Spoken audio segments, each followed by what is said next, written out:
Welcome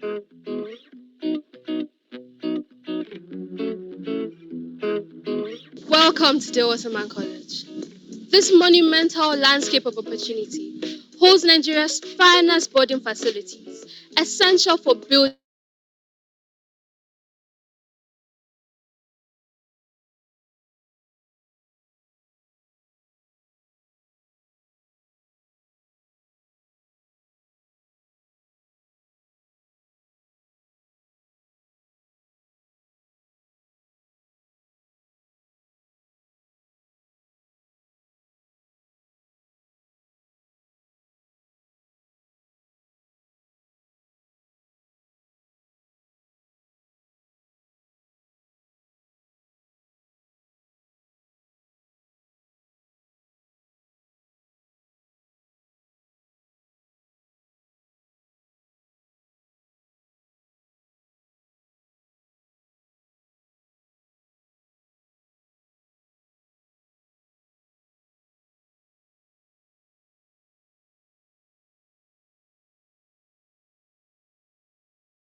Years, and we always bring each other up when somebody's down, and we're always able to communicate with each other, we understand ourselves, and it really helps us when it comes to studying.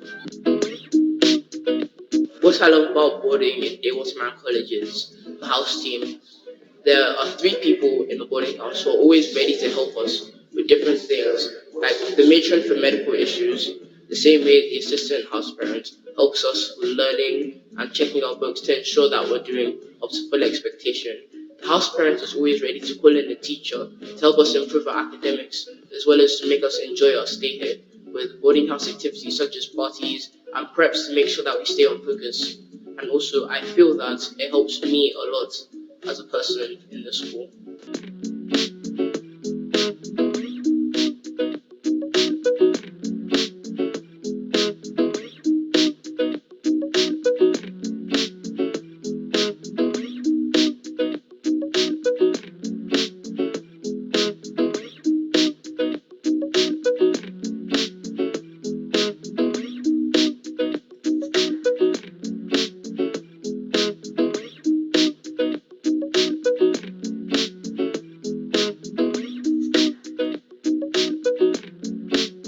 Here at the Waterman College, the medical service is top-notch and its ultimate priority is to cater for the well-being of the students, both medically and psychologically. Thank you.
Good morning. Good morning, colleagues, and good morning, guests.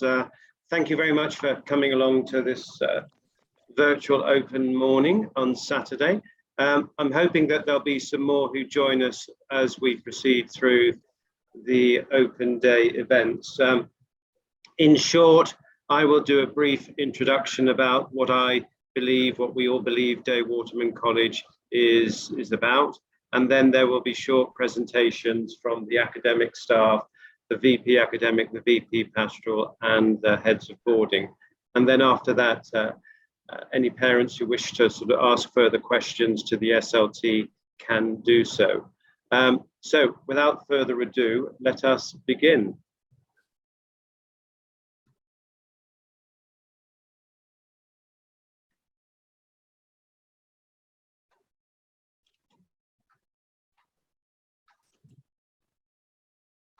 So my colleagues know what our vision is. It's towards the most demanding standards, surpassing the most demanding standards available anywhere in the world. That's our vision. And we believe that we provide an outstanding education that inspires leadership traits. Just for our visiting parents, just be very interested in you spending a few moments just looking at these pictures and just asking yourself the question, what do you see here? What do you think and what do you wonder? What's going on? And then I'll move on to my next slide. So just maybe 10 seconds or so, just have a look at these pictures.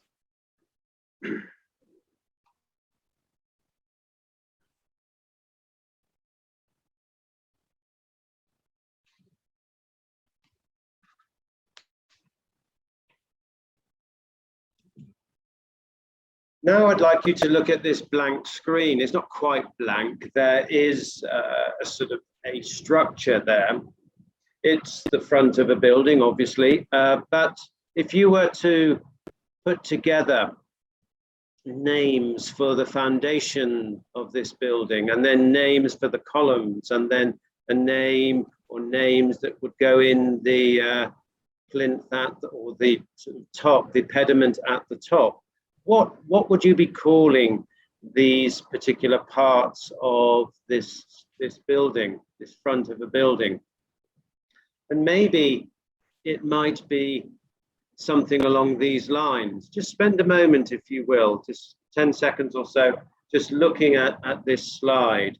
Look at some of the names: global citizen, with students, not to them, values, attitudes and attributes, expertise, development, feedback, inquiry-based learning, practice and training, advanced performers. These are all aspects of what one would hope to see in a very, very good school.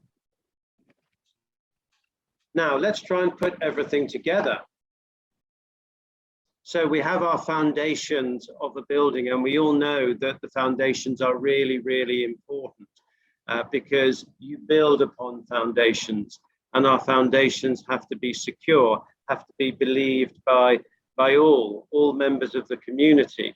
So we have our values, attitudes, and attributes, which we consider to be fundamental to everything that we do. In short, we develop in ourselves and in the students, and we hope in the parents who are part of our extended community, the ideas of being empathetic, the idea of being mentally agile, and obviously the quality of hard work. Those are our three values, attitudes, and attributes that we focus on a great deal. And then in our lessons, in our learning, both in and outside of the classroom, in the boarding houses, we concentrate on what we call our advanced cognitive performance characteristics. We think a lot about thinking, meta thinking. We spend a lot of time analyzing, creating, linking, and developing the ability of realizing, students realizing that they can actually do these skills, the tasks that we're asking them to do. So we have our foundations in place, secure, believed by all, and then we can build on these foundations our columns, shall we say, our practices. And so we have developed a mindset shift. We've all heard of the idea of a growth mindset. At Waterman College, we believe very much in performance mindset. People going out to find challenges rather than waiting for challenges to find them. We believe very much in inquiry-based learning, not saying what happened, but ask why it happened, seeking to develop our questioning, seeking to develop our powers of explanation and analysis. Through this, we develop expertise, and through practice and training, we develop this expertise further. We consolidate, and we give students, through examination practice, through assessments, lots of opportunity to develop their knowledge, their understanding, and their skills, their academic skills. We believe very, very much in feedback, the importance of feedback, both in the classroom in an oral context, but also in terms of written reports, written feedback when assignments are marked. And we expect our students to reflect on the feedback that they have been given. We believe very, very much in engaging with the parents, because the parents are a vital part of our community. We do that through parent-teacher consultations, through lots of contact between house staff and parents, between heads of year and parents, and between tutors and parents. We feel that's really, really important, as parents have a huge impact on the learning of children. And then this again is a really, really important trait of what we do at Waterman, with the students, not to them. We are all on a learning journey, and the students are part of that journey, a very important part of that journey, and we need to listen. So at DWC, we believe we have a listening culture. We listen to their views on teaching, we listen to their views on life in the boarding house and life in the school, and we try to enact anything that they suggest that is reasonable, so that they feel that they're active parts, active members of our community. So with our foundations in place, and with our walls, our columns in place, we can now put our crown on top. And through this, we develop enterprising learners. Those people who are, as I said a moment ago, who are always looking for new challenges, who are always asking questions, who are always seeking to develop themselves. We also, through this, will be developing advanced performance. You will hear shortly about our examination results, which are very, very good and stand fair comparison with any top independent school in the United Kingdom. And we also believe very, very much that we are developing global citizens, people who look outward rather than inward, people who are prepared to contribute to their community, wherever that community may be. And through this process, we actually believe that we are surpassing the most, or towards surpassing the most demanding standards available anywhere in the world. We are part of an organization called HPL. HPL stands for High Performance Learning, and it's a very, very creditable organization. It has been founded by a lady called Professor Deborah Eyre, who has conducted many, many years of research into how schools can develop so that all students are capable of advanced performance. And that's what we believe in. Everyone who comes to DWC is capable of high performance. And we achieve that goal through our systems, our policies, our practices, and through having high quality staff who are committed to the development of everyone who comes through the gates at DWC. So that's a very, very brief introduction to Day Waterman College. I'm now going to ask the Vice Principal Academic, Mrs. Moran, to talk a little bit about the academic life at Day Waterman College. So I'm just going to stop sharing my screen, and then I'm going to pass the relay baton on to Mrs. Moran. Okay, thank you very much. Good morning, everyone. I can hear my own voice, so if we could mute. Am I able to share my screen? Oh, are you able to share your screen? Yeah, I am. Okay, off we go. Very good.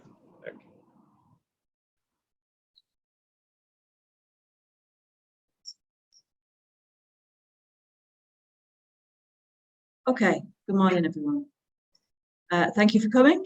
My name is Mrs. Moran, and my details are there on the screen. If you have any more questions for me, I'll be happy to get back to you via email. So let's get started. Mr. Gowan mentioned that we have a HPL philosophy. What we're trying to create here at Day Waterman College is very good academic results, but on top of that, the whole package. We want our students to leave us not only with excellent results, we want them to be enterprising, lifelong, successful people as they grow up and future into their future lives. We believe, and everything is built upon the fact that we truly believe that every child has the potential for high performance, and that's what we're aiming for. We set our targets high, and we tell our students that they are capable of it. We believe it ourselves, and as we work towards the goal, we see this happen. You can see some of the skills that we embed into our curriculum. We cannot produce lifelong learners without people being able to create and analyze. Hardworking people are successful people. These are the skills that we believe are going to make successful adults. We follow the British curriculum, the national curriculum for England. We follow only that curriculum. We're specialists in the British curriculum. We don't follow any others. We believe that, well, we know that this curriculum opens international doors. It's recognised internationally and opens doors in the UK, all of Europe, America, Canada. In fact, pretty much anywhere in the world, you can use your qualifications from this curriculum to get into colleges and schools. Let's see a little bit there. So, 1 second. You can see the subjects that we follow in Key Stage 3. Now, Key Stage 3 is the first 3 years of secondary school. And students get a wide variety of subjects. You can see there in year 9, they have 17 subjects, which is quite a lot. They specialise after that. We actually do introduce physics in year 9, so that's why it becomes so many subjects. You can see we have some Yoruba in there, and we also have global perspectives, which helps our students catch up a little bit on what's going on around the world and in Nigeria in particular. Okay, let's move on. In Key Stage 4, which is the last 2 years of secondary school, we have the Igcse syllabuses, and our students can study up to 10 Igcses. 4 of them are the core subjects, which everybody studies. These are over here in blue on the left. So everybody does language and literature, everybody does maths, and everybody does religious studies. And then on the right, you've got the optional subjects. The ones in pale blue are ones which are new to the students in years 10 and 11, and the darker ones they've studied in year 9, and they know what they're like, and they can decide to choose those. They can choose up to 6 of these, and we insist that they have at least 1 science, and we encourage foreign language as well.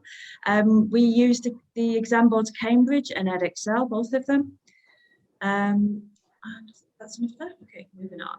Okay, Satchel One is one of the platforms that we use within the school. It's used for quite a lot of things, but one thing that's very useful and interesting for parents is that parents are able to monitor and see what's going on with their child's homework. So if you sent your child to boarding school and maybe you don't have contact with them as much as you'd like to, you can log on, you can see what they've done, what they've got for homework, what they've got outstanding homework, what they've handed in, what's been graded. You can see quite a lot of things. So that's quite useful if you're wondering how things are going. Also, Satchel One has various attributes, but one of them is we are able to encourage students to work well by giving them points, positive points and negative points, sadly, but also badges for the skills that they are achieving during their time with us. Mr. Roger will talk more about this. Technology.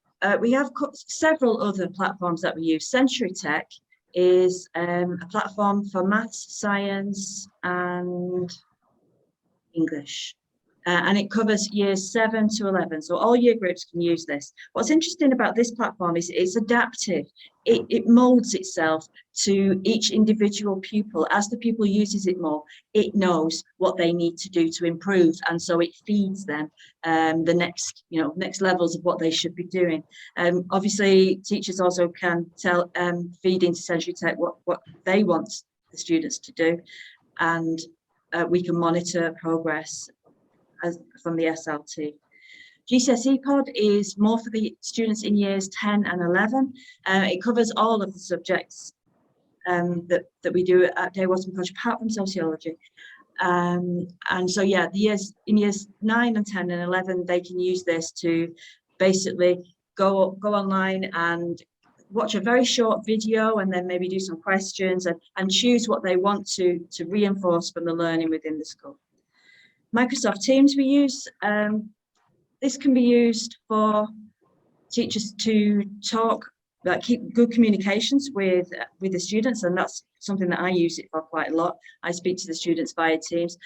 Teachers can use it to share resources and do lessons. Now, we used it extensively when we went online during COVID times, and so if anything like that ever happens again, we've always got Teams in the background. We like our students to be building their independence and having lots of technology where they can go and decide what they're going to learn is really important to us, and we encourage this. This is what you're looking at here is an uplift from a data drop. This is the spreadsheet that I use to look at how everybody is doing, from every subject. We have targets set for every single pupil individually. We measure their current attainment grade, and we look at their value added, which is the difference between how they're doing it and their targets that we want them to be. You can see the colours. You can imagine purple and blues. They're really good colours. Green and yellow are the things are going okay colours, and red is a cause for concern. So we track the students every time there is throughout the year, obviously. But every time there's a data drop, we get a new spreadsheet and new information. That'll be 4 times a year. and we have a process of interventions to put in place if things are not going the way that we need them to. So that will happen, involves the tutors, subject teachers, the boarding house staff, pretty much everybody that works in the school is involved in interventions to help students achieve what they need. This is a report, an example of a report. This is a short report. A long report looks like this, but with more pages with individual comments for each subject. And the comments will tell the student and the parents what they've done well, and then what they can do even better and how they're going to do that. So this is, how we work. You can see here the target grades over here in blue. So every student, when they come into the school, they do some testing in year 7, which gives us an idea of their potential. And then those targets stay with them, and we work towards them from year 7 up to year 11. Okay. And exam results. I'm sure you're very interested in exam results. In 2020, our exam results were, well, you can see them in front of you, 20% at grade 9, 98% pass rate from grades 9 to 4. In 2021, we had 28% grade 9, so that we can see that we're improving at the very highest levels. 70% grades 9 to 7. This is what we call the high performance level, grades 9 to 7. So we've got stability at 70% of the cohort getting high performance, but we think that we're increasing in the higher grades. Rushing now because I've gone over. Here, I would like you to meet 2021's high performance learners. All of these students, I guess that's 70% of the year group, or maybe this was the top 36. Anyway, these are the students who were our high performance learners. Their grades were an average of 7 or above, so grades of 7, 8, and 9 on average. And one more thing to say from that, 100% of the pupils in that year group, in every year group, we're hoping now from here forwards, get at least 5 IGCSEs, which must include maths and English. And why I'm saying that is because that's the basics that you need to open the doors to international schools and further colleges. Okay, so I'll leave you with a picture of just things that I like about the school. Students collaborating, that's what I see here. Students being creative, students being inquiring, students teaching each other, peer mentorship. And here we have some students with prizes, which I haven't spent much time talking about. We do have competitions and prizes, external ones, internal ones. I haven't mentioned much about that at all. Very sorry. I've gone 7 minutes. Apologies. I will stop there. Thank you very much. Thank you very much, Mrs. Moran. I'm now going to ask Mr. Stephen Roger, the VP, Vice Principal Pastoral, to talk a little bit about our enrichment program and other aspects of how we care for our students. Mr. Roger. Hello, good morning, everyone. Good morning. Over to you. Can you see my screen, Mr. Gowan? I can indeed, yeah. Okay. So what we're going to talk about here is what we call enrichment. So many schools will talk about co-curricular or extracurricular. We don't talk about that because we don't see it as something different to what's going on in the classroom. We like to enrich what's going on at Waterman and support what is happening academically with an extra program, which we've obviously got benefits of being a boarding school to be able to do. So as Mrs. Moran said, we talk about every student being a potential high performer. So we don't limit them by preconceived ideas that they can't achieve a high level. Everyone is trying to achieve the highest level. And that is supported by how we enrich what they do outside the classroom. It's hugely important that everyone understands this right from the start, staff and students and parents. Once you arrive, you're not limited by any preconceived ideas. So why? Why is it important that we enrich what's going on? Basically, the reality is, and the evidence shows globally, that if you just worry about the academics, then you're missing a huge chunk of what you require to be an effective global citizen. What we're trying to do is make sure we produce young people and young adults that have got what it needs to be successful in the future. And that is not just getting the exam results when they leave. So we're building upon that, and it's also very important that students are happy and healthy, because if they're not that, then over a period of time, their life will not be as good as it should. So we look to develop skills in lessons, in the boarding house, after school, even when students are at home, they're looking to develop skills that will make them successful adults. And that is the basis behind everything we do at Day Waterman. That will lead to outstanding exam results, but it will also make sure that they are good contributors to global society when they leave school. And that is our basic premise. And that is supported by the fact that we are at school 24 hours a day for around 75% of the year. So it's hugely important. We have a lot of hours to do that, so we have to do a good job. It's extremely busy, but it's not something that happens just outside of lessons. It's happening organically throughout lessons, in school, after school, at home.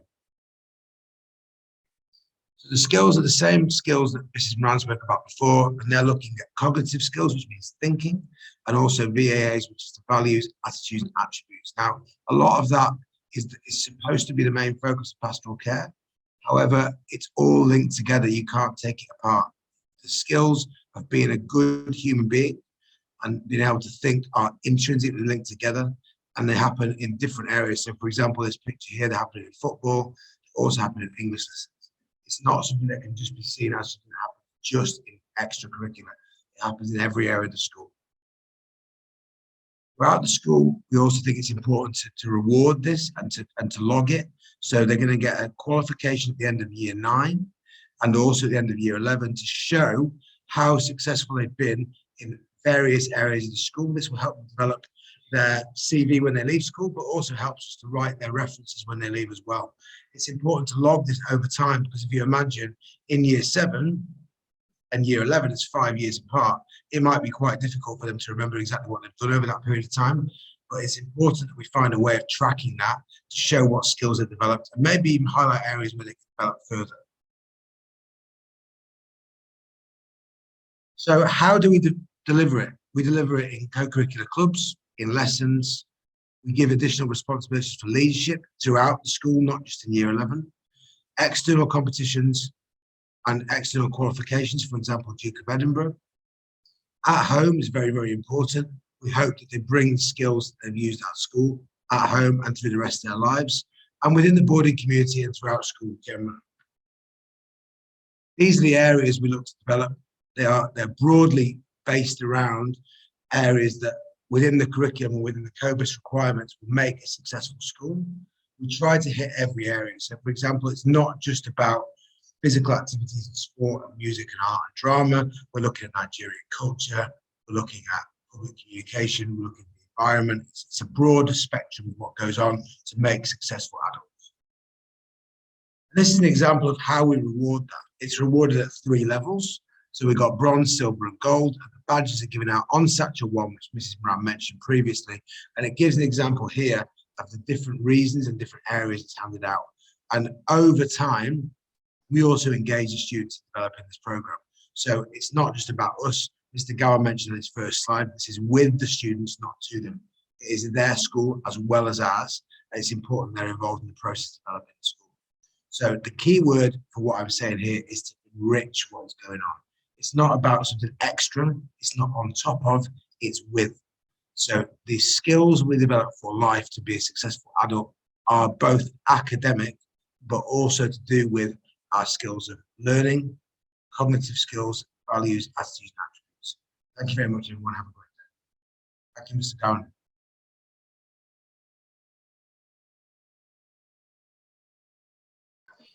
Thank you very much, Mr. Roger.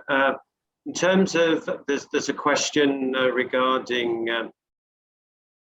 admissions process. If you go onto our school website, there is details about that, but I'll put the telephone number of Mrs. Akaku, who is our admissions officer, on the chat line by the end of this particular presentation. There is a question also about why we don't do the Nigerian curriculum. What we try to do is focus on the British curriculum and IGCSE, because that is what we are doing currently.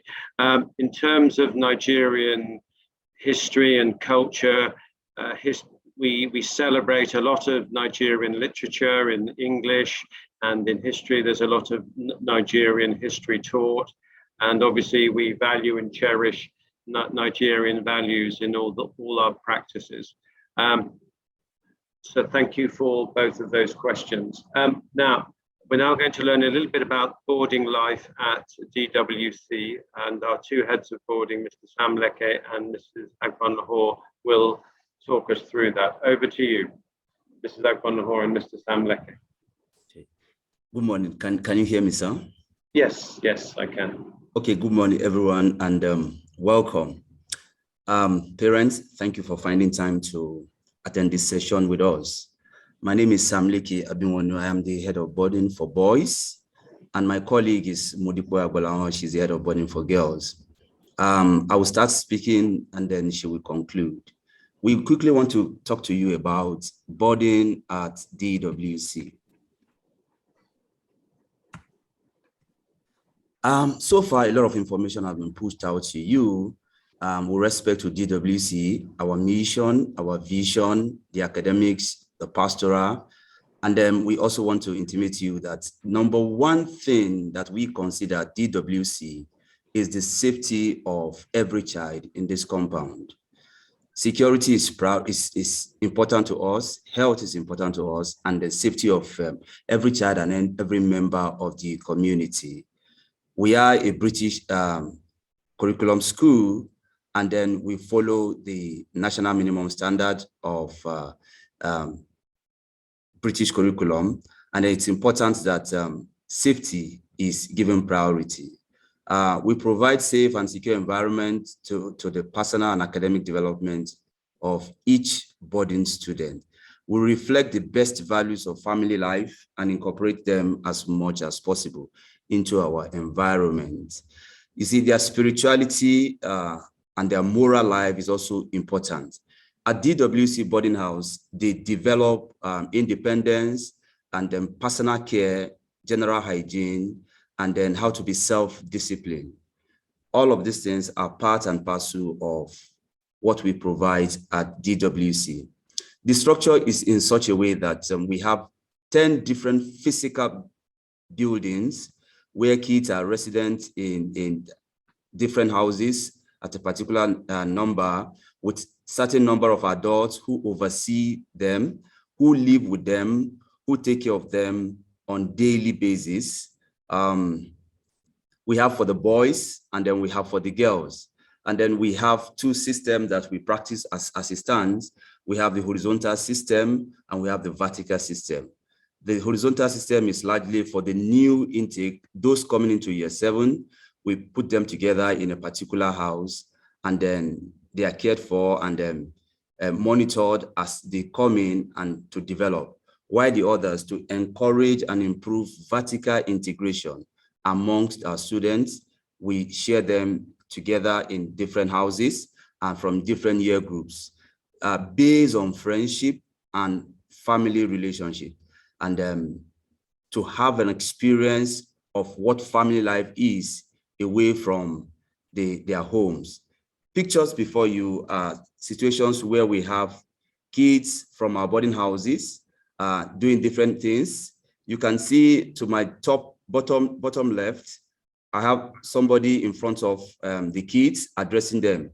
That's a sample of our rec room where kids go in to have different activities, so they could provide extra support even in the boarding house, where they can learn and study and review what has been learned in school, just as you would expect your child to review his or her documents when he or when she gets home or he gets back to the house. So that's what we also do in the boarding house. To my bottom right is a sample of a bed that has been laid and a corner. Every child owns a corner, and that's a corner for you. You have a reading table and a chair and a corner light and a mattress where you could also study and carry out some of your personal activities in the boarding house. All right, just before I hand over to Mrs. Agbolanho, I'd like to say to you that basically we favor and then practice proactive pastoral care, what that means is that we run what we call a preventative pastoral care, where we try to foresee ahead what could be an impediment or a hindrance or a problem, and we take care of that before it happens. And then we also talk about data-driven pastoral care, which Mrs. Abola will talk much on that, where we could, specifically refer to documents or records about the well-being of a particular child and know how to better support them. If we understand them better, we will look after them better. At this point, I want to call on Ms. Abola to just carry on. Okay, thank you, Mr. Samleke. Good morning, everyone. I'm Motiba Agwala by name. Yeah, I'll be taking it right from where Mr. Sam stopped, and we'll talk more about flourishing at school and the girls on board. So Flourishing at School is a proactive pastoral care program, which we offer at the Waterman College. So it's designed in a way to assist our students to be able to manage their own mental and physical well-being. So through this, they're being informed of their mental, they're being informed of their mental and their physical well-being. So it covers their emotions, it covers engagement, it covers positive relationships, it covers meaningfulness. It also covers their accomplishment and their health. By the time our prospective students come into the Waterman College, they're being given this data to be able to fill. There are lots of questions that they need to fill in a survey, and then that will help us to be able to measure up their physical and mental well-being, and then we'll now take it up from there. It doesn't just cover for only prospective students, it's also cover for our students who are here. So we carry out this exercise termly for the students, and then we're able to measure up their mental and physical well-being. Another aspect also we also do here in the Waterman College is a Girls on Board. Girls on Board is an approach that is adopted by the Waterman College. It empowers our girls to be able to resolve their friendship issues all by themselves. This approach teaches them more about empathy and how to respect relationships, and all our boarding house staff, they're all trained to be a Girls on Board champion. And then we can also see, we've all been talking about HPL. HPL in summary has to do with how you think and then how to behave.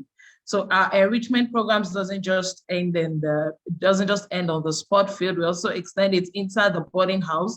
You have pictures of here where we have some of our house team training girls on how to make soap. And then we also do some knitting, crocheting, and by next time we'll be moving ahead to also do more about cookery, baking, tie-dye, photography. We have lots of activities.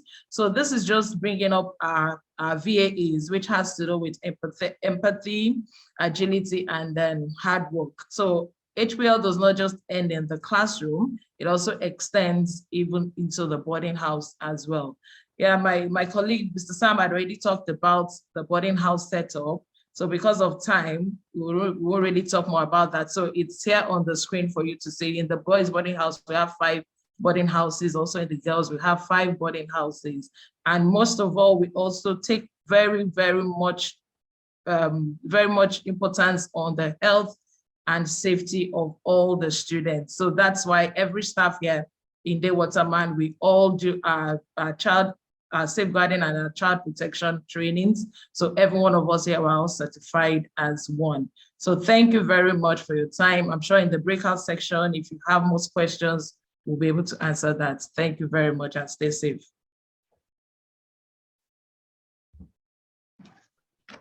Thank you. Thank you very much indeed, Mrs. Agbanho and Mr. Sam Leke.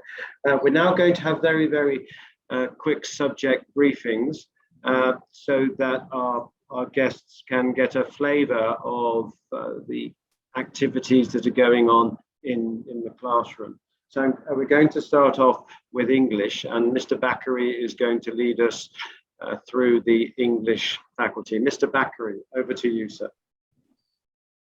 Good morning, Mr. Gowan. Good morning. Good morning. Good morning, the SLT, distinguished prospective parents. Once again, you're welcome to this virtual open day. Please, sir, could I share my screen now? You should be able to share it. All right. You go to share screen. There we go. Right.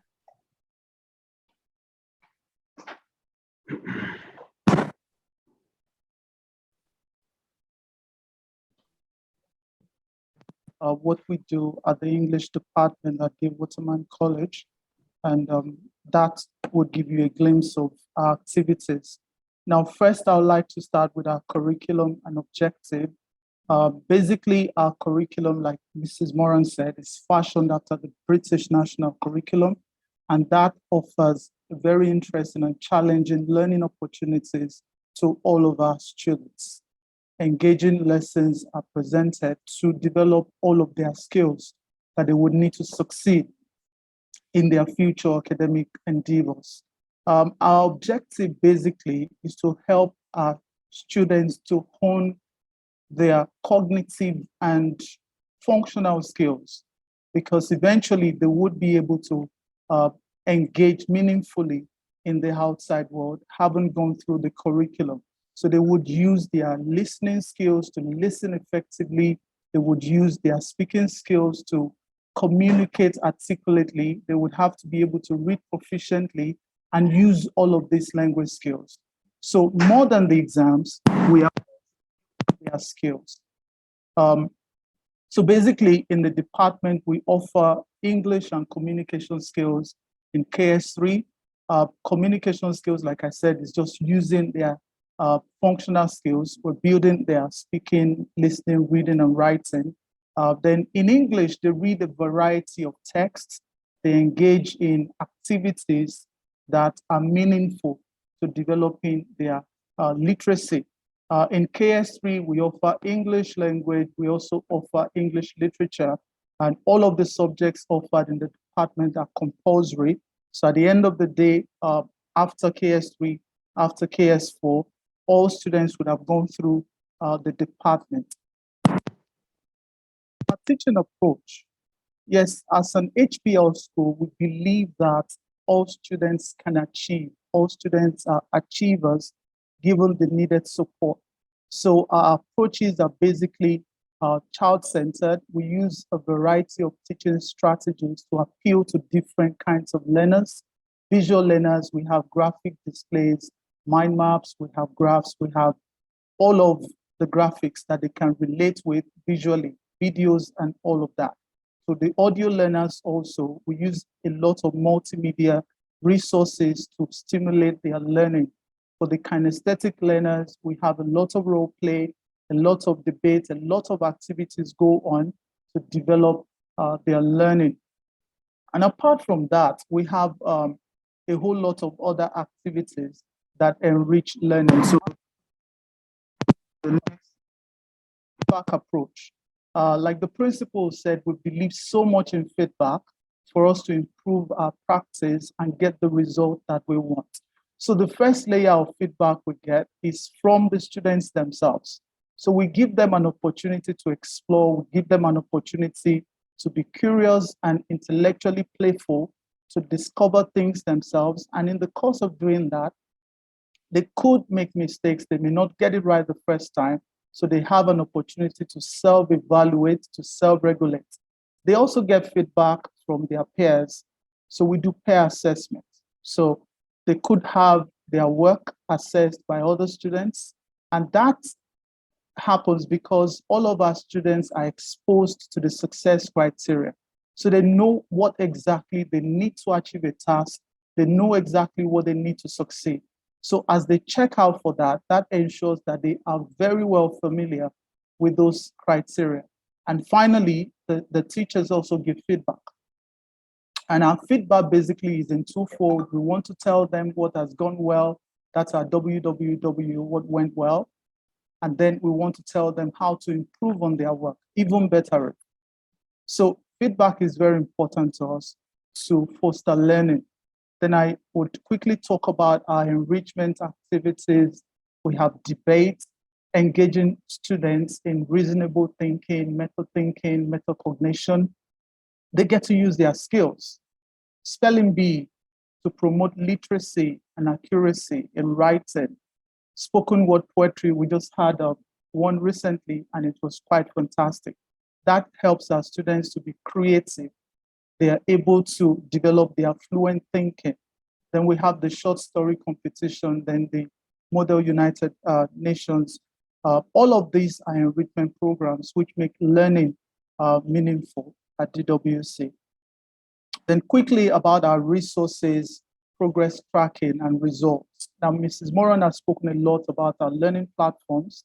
We use GCS reports, we use Century Tech, we use Sasha One, we use Teams, we use quite a lot of platforms to facilitate learning. Then for our progress tracking, we do this essentially through continuous assessments to ensure that all of our students are making progress. And where we need to intervene, we do that timely to ensure that we're able to offer additional support. Then finally, our results have been fantastic over the years. Mrs. Moran's already spoken about that. So we have been doing very well. Since 2019, the English department has had 100% in English and literature, and that's going to continue going forward. I'll talk about our students' work. One of the HPL skills that we have been using extensively is collaboration. We make them to learn from one another, we make them to work together, we make them to achieve group tasks, and that's been fantastic. So this is a group session of students working on a particular task. So they collaborate, they share ideas, they develop their social skills doing that. Now, these are some of their work. This is a mind map talking about the significance of a literary character. They all provide their insights and ideas and put all of those together to give a feedback to us teachers about their learning. This is another one, tracking the flow of events in a literary work. And this is another one, analyzing character traits in another literature. And when you look at this, it gives them an opportunity to think, to explore, to share ideas, to work together and build team spirit. This is another one, and this is another one. Now, basically, these are our analytical skill tools in the department. We analyze language, imagery, structure, tone, form, and the students demonstrate their understanding of this by producing this work. These are students' work on display. You find them all around our classes. This is just to be sure that they're able to conceptualize their learning and give some feedback. These are yet another one. These are all made by students. And with that, I would hand over to Mr. Gowan. Thank you very much. We can't wait to have your words join us at DWC. Thank you. Thank you very much indeed, Mr. Bakary. Now, handing over to the Maths and Computing faculty, Mr. Moran, you're very welcome.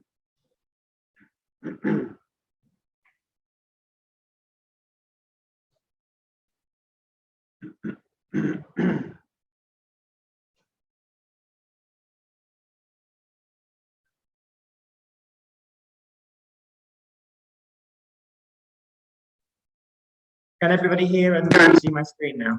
Yes, thank you, Mr. Moran. Excellent. My name is Kevin Moran and I'm the CL for the Faculty of Mathematics and Computing. In line with the school, our faculty believe that all pupils can achieve high performance. We know that attitude plays a larger part in a pupil's success than anything else, and that how pupils think and how pupils behave will allow them to move beyond their perceived potential. And our job is to engage our pupils, differentiate the learning experience, and remove barriers to learning to ensure that happens.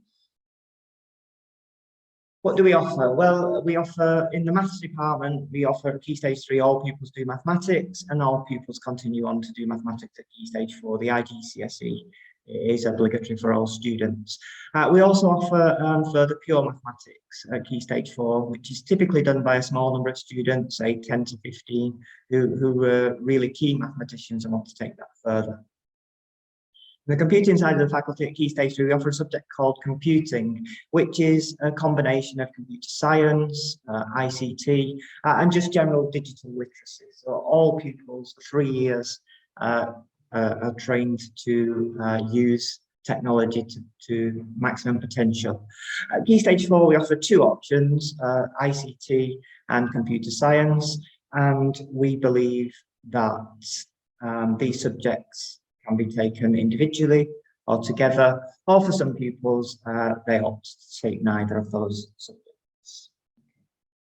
In mathematics, we have 4 classes, but we only have 2 sets. We have the standard set and the higher set, and all classes follow the same curriculum and all take the higher paper. We don't have any pupils who sit the foundation paper at Waterman College.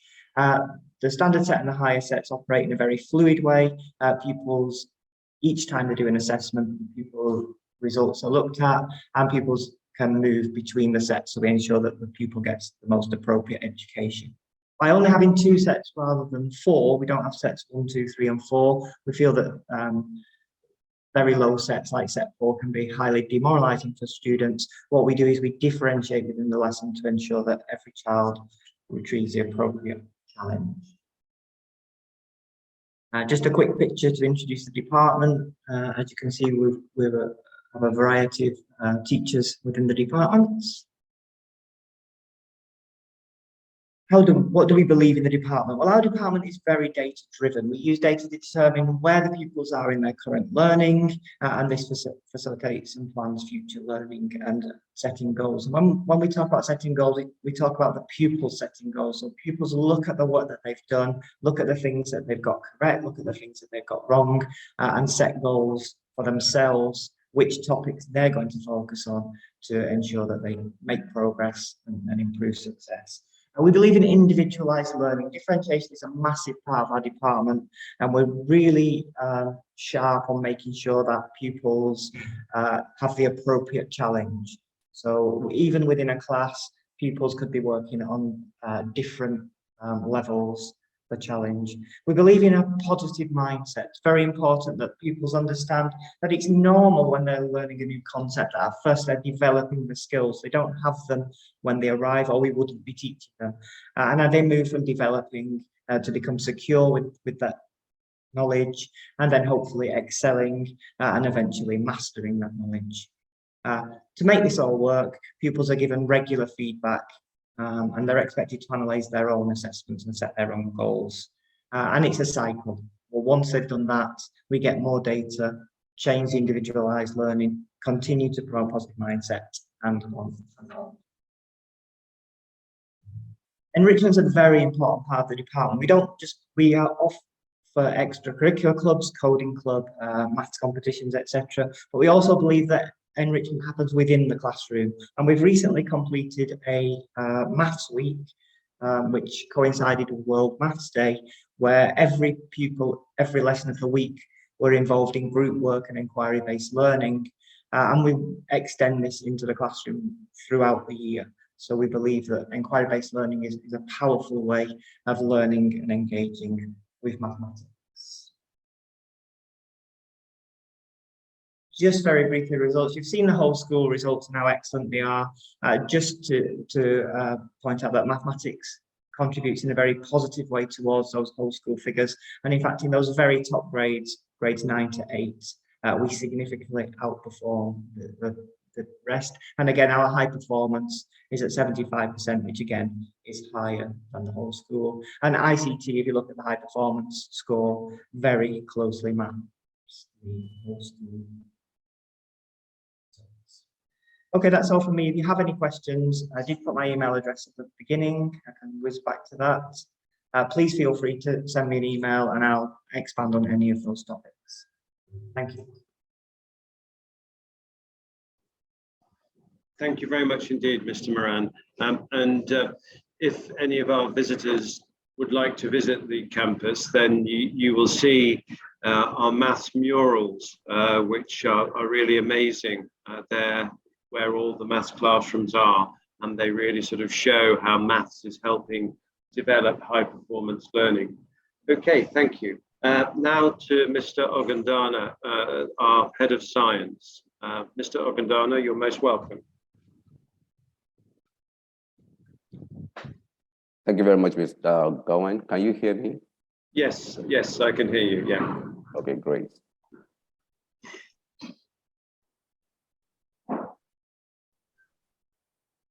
Good morning, ladies and gentlemen. My name is Mr. Sunday Ogudano, the curriculum leader for science, and I'm very happy to welcome you to the Science Department of the Waterman College, where we believe so much in developing students' potentials and ability. We embrace HPL philosophy, which is high performance learning, and hence we day by day develop the students' ability to collaborate with one another, learn from one another, and of course, develop their cognitive domain, their meta-thinking skill, and analyzing skill. We do the British National Curriculum, both at KS3 and KS4. In KS3, year 7 and 8, science is offered as a whole subject, but in year 9, it is split into 3 parts, which is physics, chemistry, and biology. This is essentially to help the students get foretaste of what the subjects will look like in year 10, and of course, make informed choice or informed decision about which one to do when they get to PS4. Academic results have been outstanding over the past years in these 3 subjects. Reference can be made to what has been shown by the Vice Principal Academic, and then if you'd like to see more, you can just make requests from the school. At the Waterman College Science Department, we have state-of-the-art facilities for science experiments. So students come in day and day out to carry out experiments and enjoy their time using these state-of-the-art facilities. Collaboration is also put in place as students learn during STEAM lesson. STEAM lesson is a special lesson that is organized for year 7 students, those who just come freshly into secondary school, to have hands-on experience, to have practical experience, to be able to demonstrate science in real terms. So it's always very enjoyable for them to get to work with one another and try out different knowledge that they have learned before in primary school, and of course, learn new things from themselves and of course from their teacher.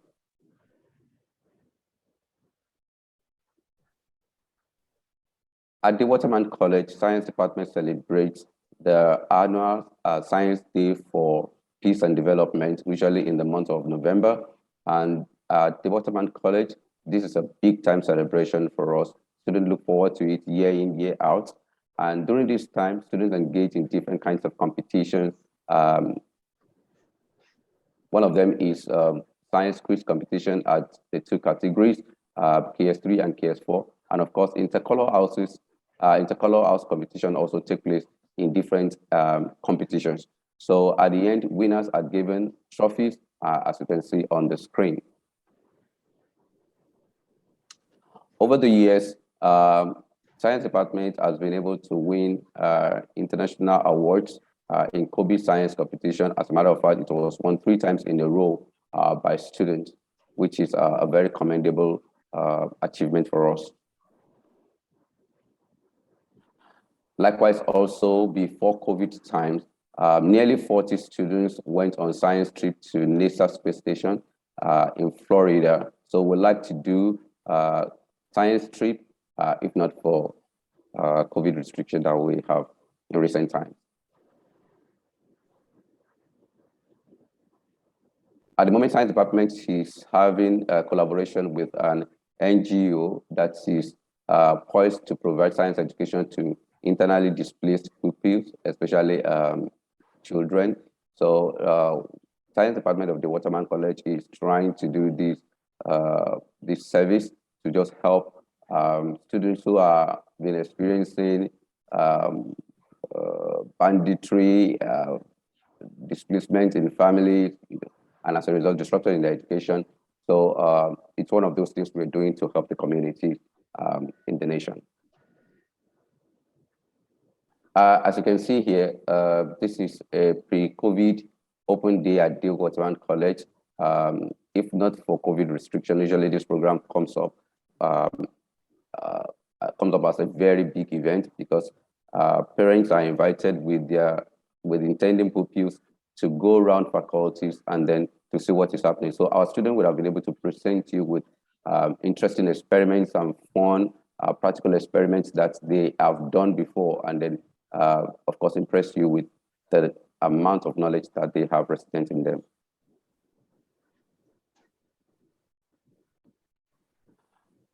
The picture you have here is showing an outdoor learning event that is taking place. So education at the Waterman College, especially in science department, is not only within the four walls of the classroom. Students are taken outdoors to the immediate environment to explore, to find out how much science knowledge can be impacted upon the environment. Recently concluded is HP Expo. Here you can see one of our students advising a client on what's supposed to be done about our health, having looked at vital signs like like blood pressure, and of course looking at our BMI. There is an enrichment program. There's so many enrichment programs, of course, going on at the Waterman College. But for year 7, we engage with DIY Club. DIY Club is do it yourself, where members of this club have opportunity to create a lot of things for themselves. And as you can see here, the joy of creating that is radiating on the faces of this year 7 students, because they have been able to carry out a project that they called saponification. All right, we can't wait to have your children join us in science department of the Waterman College. We have very exciting staff here who would be able to help your children realize their potential in science, and of course, move beyond high school to achieve great profession in science. Thank you very much for your time. Now I'll hand you over back to Mr. Gowen. Thank you, Mr. Gowen. Thank you very much, Mr. Ogundana. Now we move on to the Modern Foreign Languages Department, faculty, and Mr. Igcse. Good morning, sir. You're most welcome. Thank you very much, sir. Can you hear me, Mr. Gowen? Yes, I can. I can. Okay.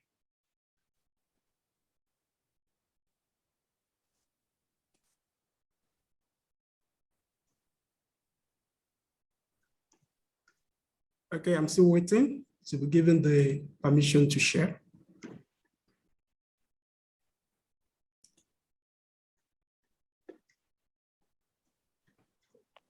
You're still sharing, Mr. Okay.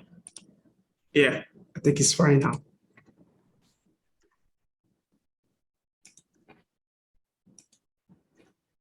Can you see my screen? Yes, I can. I can.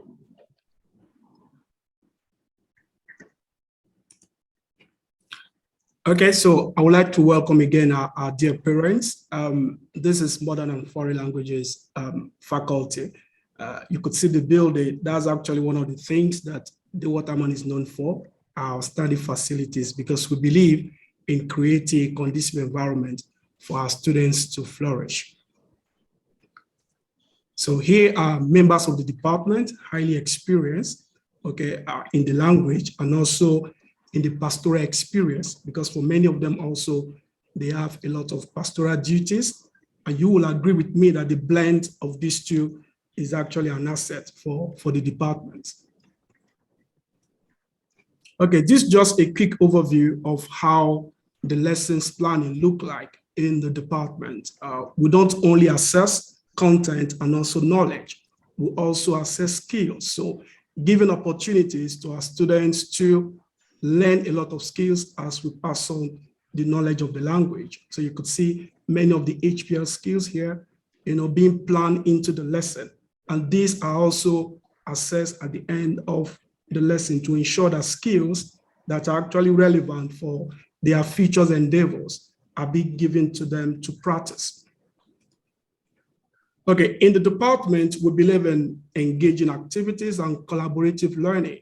You could see here how most of the lessons look like in the faculty, because we believe that collaborative learning is actually an opportunity given to our students to learn to see from other perspectives, to learn to articulate their points, to learn to be patient, to learn to tolerate, also to learn to work in a team. And you would agree with me that many of these soft skills are very, very important in today's world.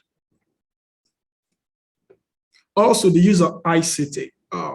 we've been using a lot of language app in the department, and I'm too sure many of us are conversant with the use of Duolingo.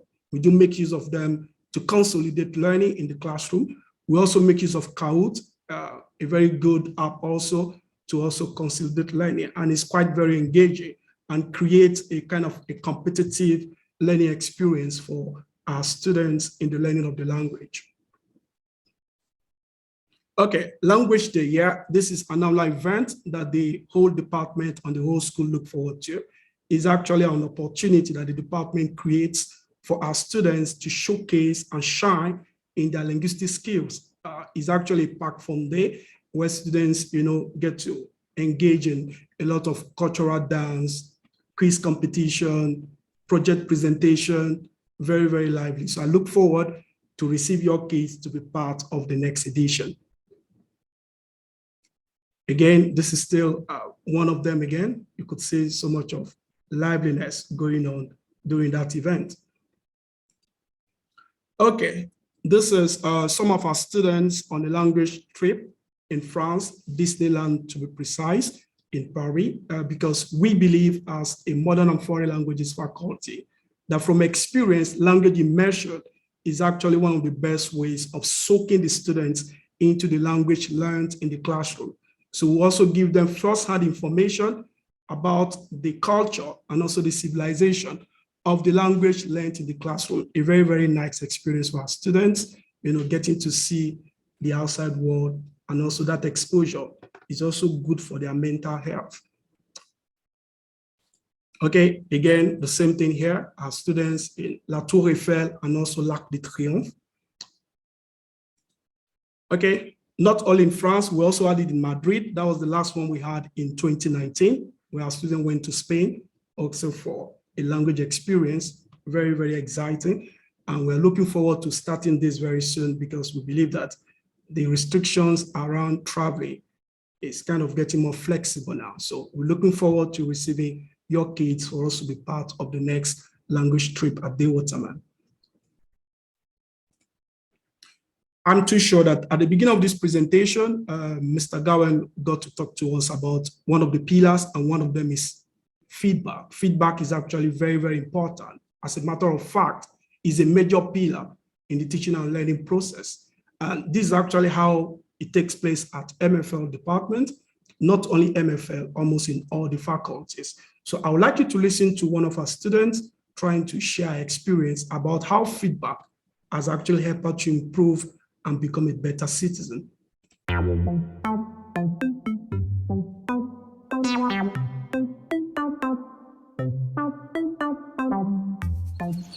the MFL department, HPL Skills has a huge impact in our day-to-day learning. In each class, we try and improve more on one of the 8 skills implemented by the school. Like now in my French class, I know I use my creativity in bettering my writing skills. I can use my realizing in research in order to expand my vocabulary, and use our meta thinking to think outside the box. Another way HPL skills are really beneficial is in our feedback. Before, our feedback criteria was based on knowledge and context. But now we know the soft skills that we did well in, that's our WWWs, and the ones we need to improve on in our EBIs.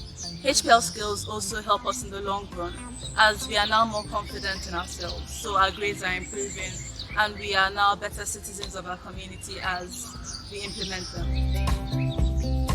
So you could see that this actually helps us to raise a total child and a global citizen. Okay, so I would move to the last one, which I'm too sure you're also most interested in. It has to do with our most recent IGCSE result at MFL department. So in 2019, we had 96%, Spanish 98%. In 2020, we had 100% in French, 98% in Spanish, and in 2021, we had 100% in both subjects. All right, thank you very much. And we're looking forward to receiving your kids into the best place in the world for a better citizen. Thank you. Thank you, Mr. Gowan. Over to you. Okay, thank you very much indeed, Mr. Igcse. And now we're moving to our Humanities Department. Mr. Delalu, you are most welcome. Good morning, sir. Thank you, Mr. Gowan. Can you hear me, sir? Yes, I can. Thank you. Okay. I'll start sharing my screen now.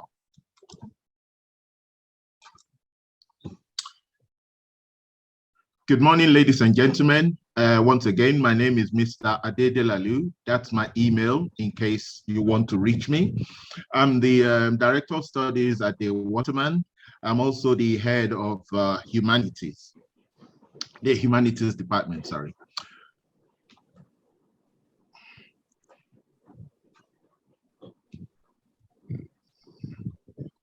Okay, why do your children, why do students actually have to study humanity? Humanity will teach currently teaching current students at the Waterman and prospective students. It will teach them the skills of how to observe, how to analyze, how to discuss human values and culture. Within the Humanities Department, these are the subjects that we teach.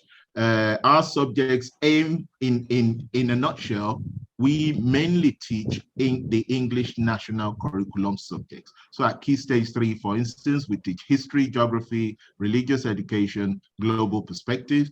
In terms of the Nigerian culture, that is fully embedded in our history lessons. So for instance, at Key Stage 3, we teach the Nigerian curriculum. We teach the Nigerian history and also African history in general. Once students get to year 9, then we switch over to the English curriculum. At Key Stage 4 within the Humanities Department, we offer economics, history, geography, sociology, business studies, and religious education, which is a compulsory subject. In order to embed all the skills, knowledge, and understanding that we need to impact on our students, we do use HPL, which is the higher performance learning that the principal and my other colleagues have alluded to throughout this throughout their presentation. What does HPL offer us within the department? Or how do we actually use HPL within our different subject areas? We use HPL explicitly in all our lessons. HPL has enabled us to impact on our learners' critical thinking, communication, and how practically they can solve problems using their problem-solving skills. Also, in terms of HPL also ensures that our lessons are linked to lifetime, real-time life scenarios, and also also contemporary events. So students using HPL are able to link, they're able to create, and also they're able to be empathetic in their approach. Finally, HPL also mandates that every teacher within the Humanities Department is able to think outside the box. We are able to think globally even before we teach our students. We have lots of subjects that enables us to do this in terms of economics. So for instance, the other day in economics, we were introducing the subject of inflation, and we were able to explicitly link this to what is happening globally in terms of, in geography, for instance, in terms of the war that is happening in Russia and Ukraine, also that links very well with history.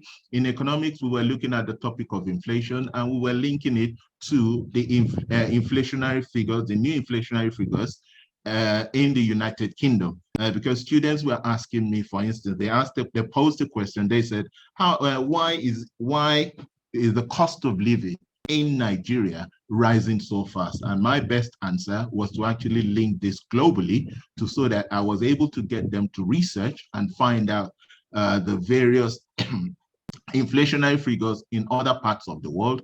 And they came back, for instance, that currently in the United Kingdom, the inflation figure is at 6.2%. So they were really able to see that it is not only synonymous to Nigeria in terms of what is happening globally. These are examples of how we've introduced HPL in our lessons. So for instance, as our starter, what we do in history is, for instance, we just post a picture just like this, and then we get our students to use their meta thinking and analyzing our cognitive skill to actually deduce exactly what this, what's the link between this picture and what is going to be taught in the lesson. So basically what we're asking them to do, looking at this picture, is what can you see?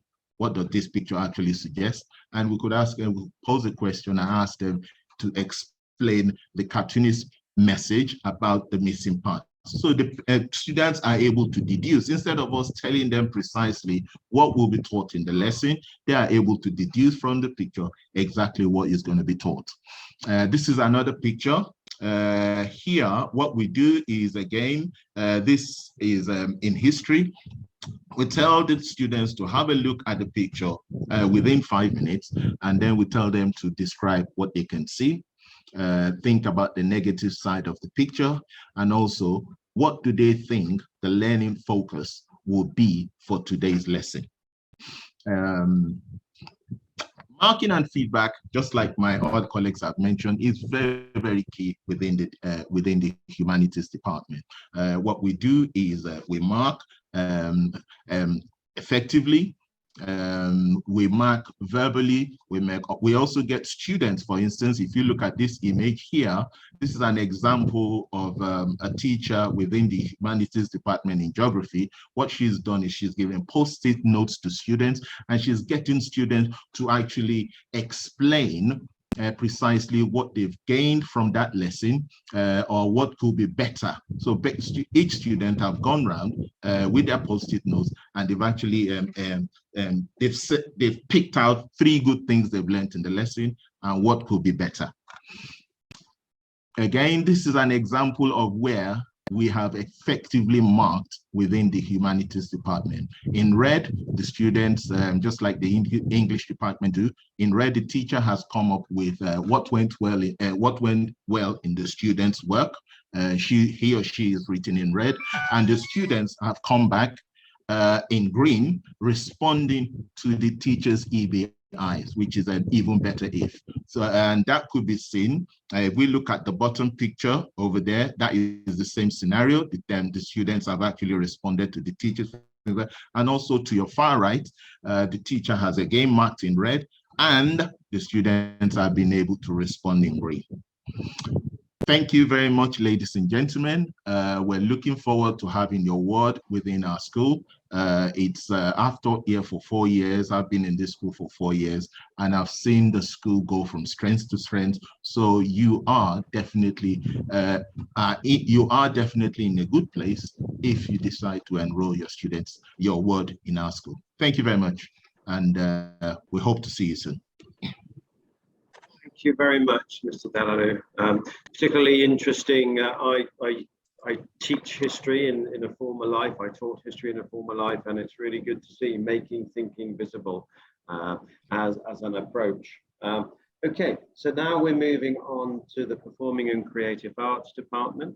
So Mr. Igcse, you're most welcome. Good morning, sir. Good morning, Mr. Gowan. Can you hear me? I can, yes. Okay. Let me share my screen.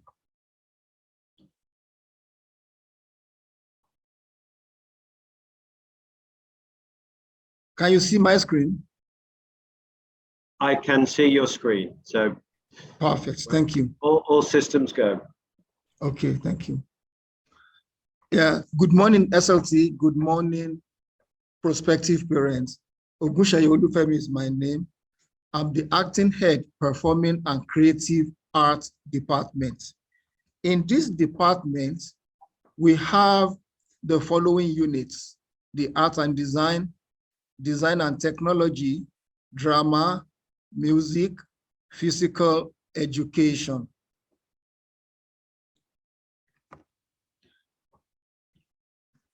In the art and design unit, we encourage and facilitate learners to bring out their creative potentials towards solving the functional and aesthetic needs of man.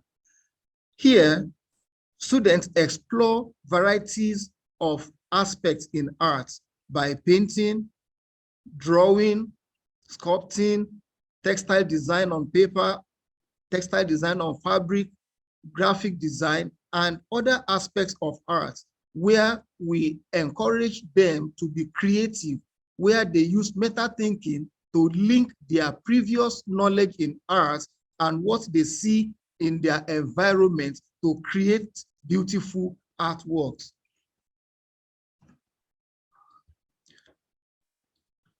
We have won the Kobe's Art Competition in the year 2020. We also won the HPL Art Competition in 2021 in the senior category.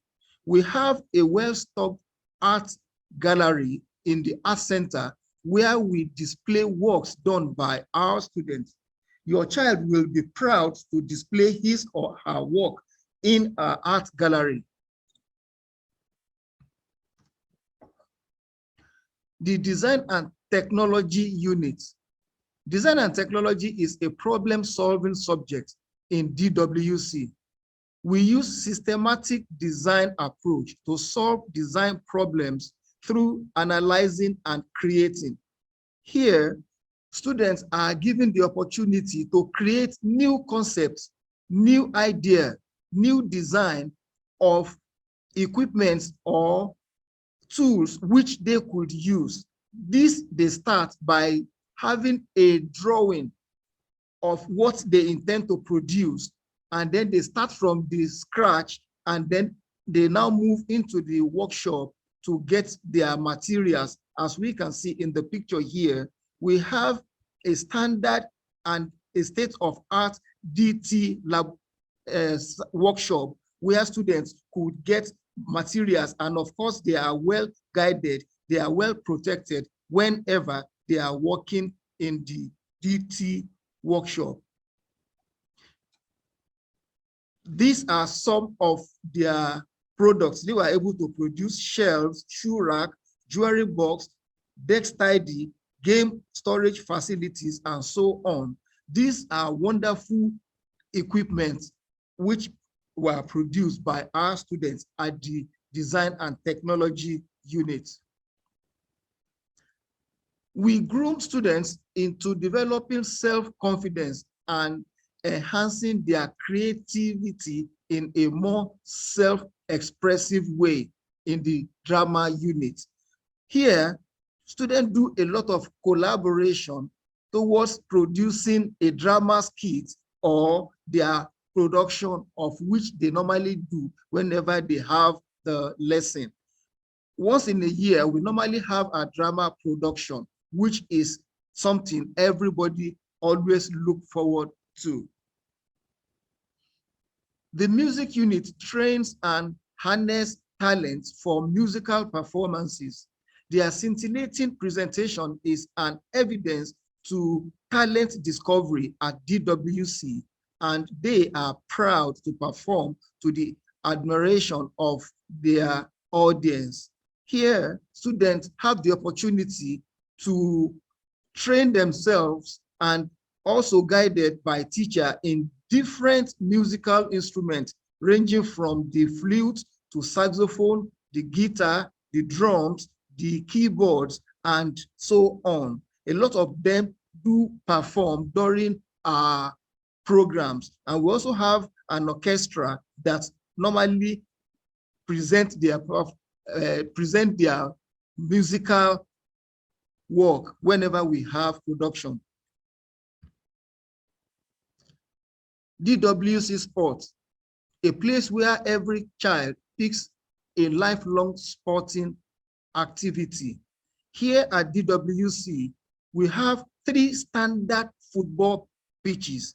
We have a standard gym and also a standard swimming pool, as we can see in the picture here, where students are given the opportunity to explore, to look within with the aid of our well-trained staff to actually enable the child to know where they could fit in, either in track events or on field events. So we just concluded our sports day, of which the picture is on the Facebook page of the school.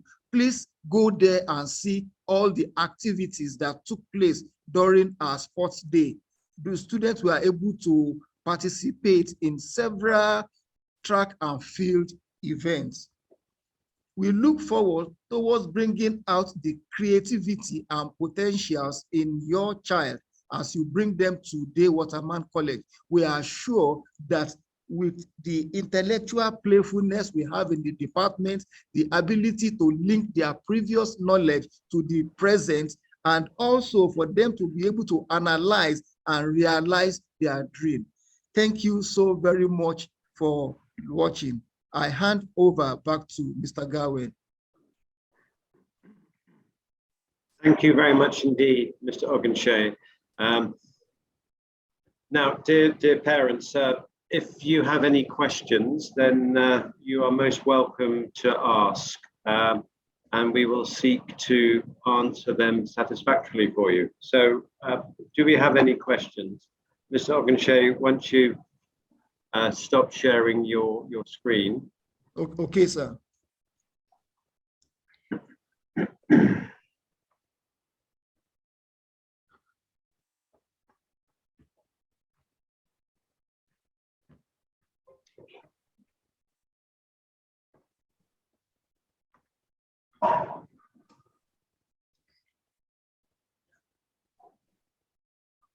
If you go to the top of your screen, there should be the option to stop sharing. Okay.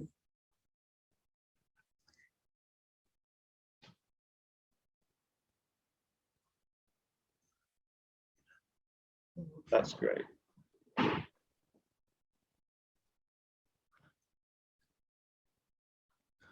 All right, thank you very much. Okay, so guests, parents, I'm just wondering, are there any questions that anyone would like to ask at this juncture? You are most welcome to come and visit the school and have a look around and see the school in action. That is actually a very strong recommendation, because this is a very, very important decision for you and for your sons and daughters. So actually visiting a school prior to starting the admissions process is a course of action that I would always recommend.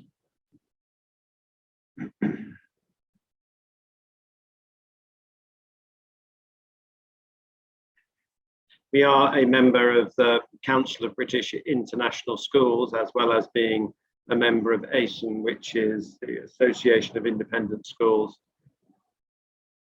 in Nigeria. There's a question: does the school have any mode of transportation for students outside of Lagos? What usually happens is that if students are, for instance, coming from Abuja or from Port Harcourt, is that they would take a flight to the domestic airport in Lagos, and then working through support groups, transport would be arranged. There are parent support groups operating in Port Harcourt and in Abuja. If anyone has any questions regarding fees, the CFO, the Chief Financial Officer, is available, or you can contact our admissions officer, Mrs. Akaku, and she will be able to fill you in with that information.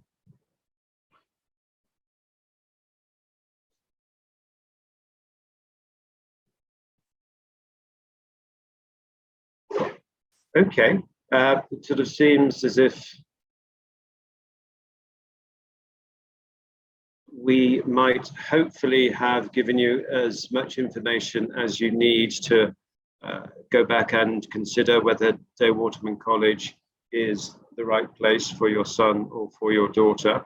I hope that you found the meeting comprehensive. We designed it as such so that you would get a picture of our boarding practices and get a flavour of what's going on in the classroom. And I hope that the video at the start of the presentation gave you, again, a sort of picture of what the campus is like.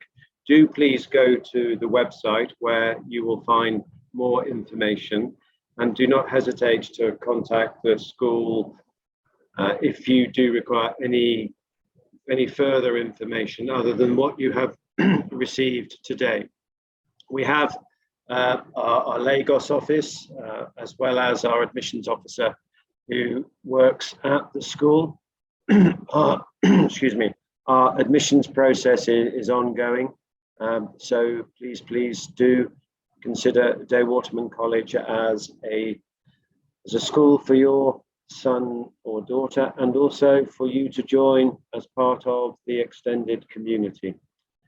So all that remains is for me to thank you once again for your attendance, to thank my colleagues for their excellent presentations, and to wish you a wonderful and relaxing and peaceful weekend. Thank you all very much indeed.